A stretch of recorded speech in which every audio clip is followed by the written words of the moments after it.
To replace this reflector, I'm going to start by removing these two 7mm bolts that hold the fender liner onto the bumper cover, and that's so that I can stick my hand in here, get access to the back of the reflector, and pop it off.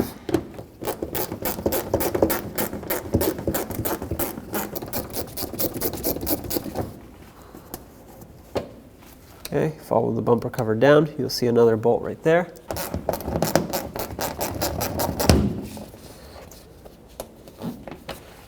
Up in here, there's going to be another 7mm screw. Hard to see, but you have to remove that one as well. And now, here's what you can do. You can pull this bumper away like this. You can stick your hand on the back of the reflector, which is this right here. It has a little tab on the front. I'll show you once it comes off.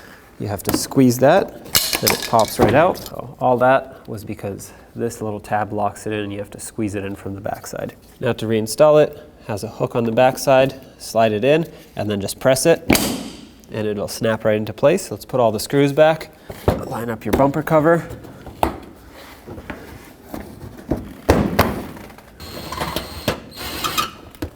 Okay, that's in.